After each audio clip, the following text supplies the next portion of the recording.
So speaking of cheese, I thought we'd start out the show with one of my favorite things to serve along with Easter ham, and that's a nice cheesy potato casserole.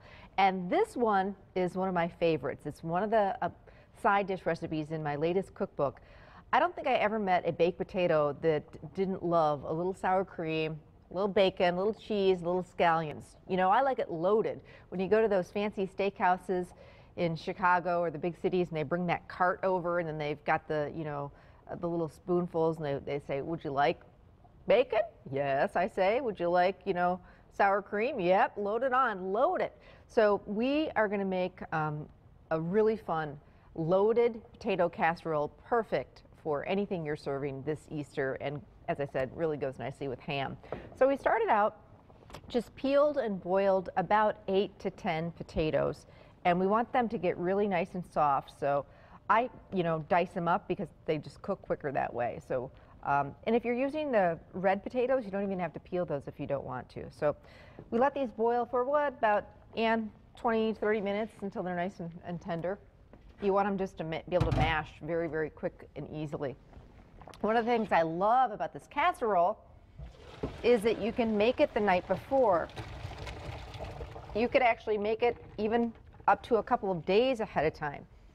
And when it comes to Easter and all the things that we have going on, usually it's a busy day, busy morning with church and other things like that. I don't want to be in the kitchen the whole time. So this is the week, the couple days before that I try and get done as much as I can, kind of get my to-do list done.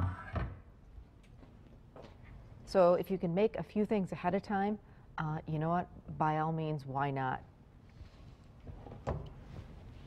All right, so just drain the potatoes really well, and I'm going to start out just mashing them a little bit by hand. And I'm going to use my mixer in just a minute.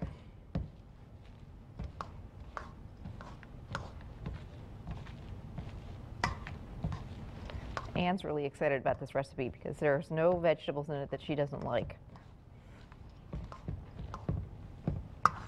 And there's cheese and bacon, which she likes both of those. All right, now I'm going to add some sour cream. 1 cup of sour cream. Yep, got to have sour cream on my potato. I don't know about you. Love it. 1 packet, and this is a lot of potatoes. It's going to make a really nice big casserole. So we've got 1 packet of dry ranch dressing mix, and this is going to take care of all the seasoning that goes into these potatoes. You don't need to use salt and pepper or anything like that. Garlic, it's all going to be in here. And it tastes fantastic. Then I've got 1 block of softened cream cheese, and that's going to make this casserole really rich and wonderful. You could certainly use the low-fat cream cheese. You're not even going to notice with all the good stuff going on in this casserole.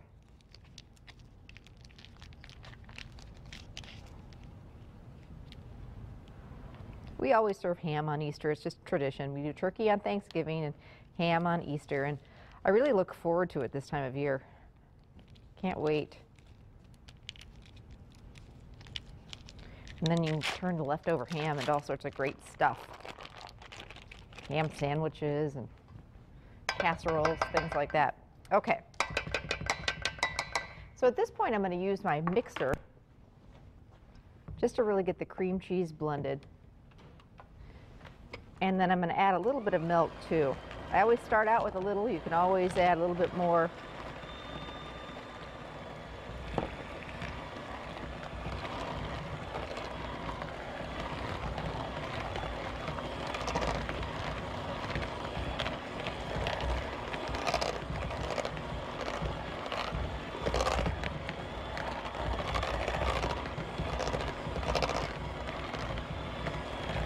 It's funny. I think those college students are really, I know Riley is anyway, looking forward to just coming home for a little bit of a break. I'm sure he's going to have lots of laundry with him, but that's okay. I'm up for the job. But this is starting to get a little stressful for him. It's crunch time, the big finish. So they can come home, get a little family time, a nice meal, laundry done, and go back for a big, strong finish. This is all new to us. He's a freshman in college, so we appreciate it so much when he comes home, even if it's just for a short visit.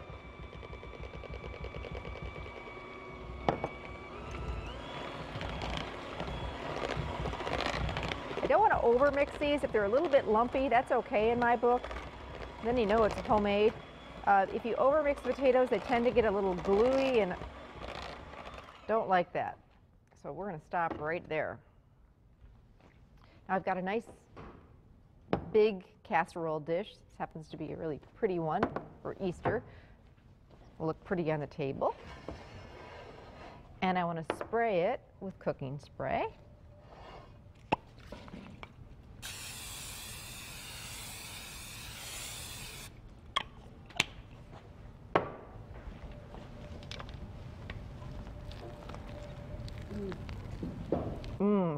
And you just want to dive into this bowl, don't you? She said, yeah, I do. I know, nothing like really good mashed potatoes.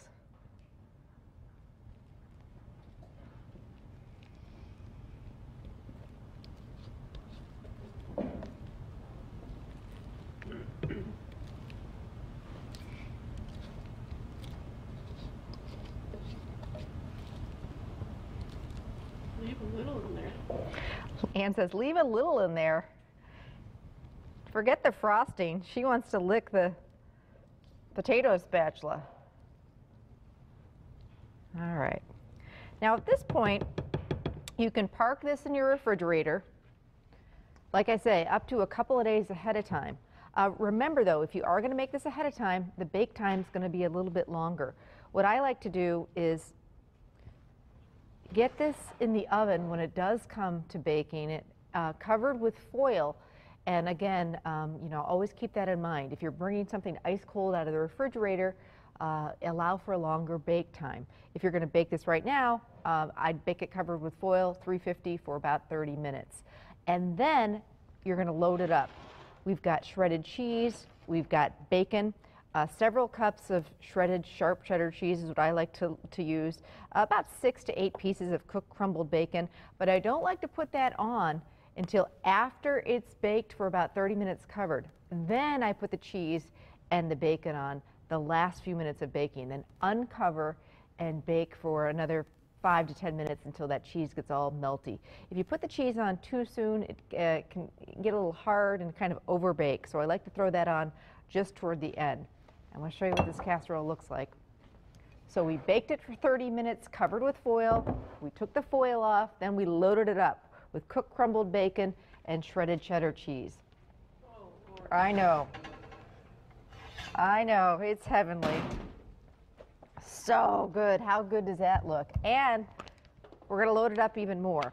Now this is optional. If your kids don't do green onion scallions, you can leave it out, but I happen to love, and not so much. We'll put them on one side. How about that? So just some chopped scallions.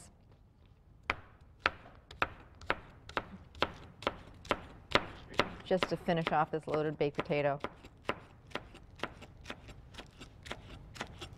This is so good and such an easy dish, and every time I make it, everyone loves it. I mentioned that it's really great with ham. It's also great with turkey. It's great with steaks on the grill. This is something I make all year round. It's great with, you know, prime rib, you name it, it's going to be fantastic. Great by itself, Ann says. Great with meatloaf. All right, we'll leave you that little section, Ann, without any of the onions on it. You and my kids, my gosh, I'm not sure who's worse. So there you go, my loaded baked potato casserole. Recipe's on the website. You can also pick it up at any area Festival Foods, and it's one of the recipes in my latest cookbook.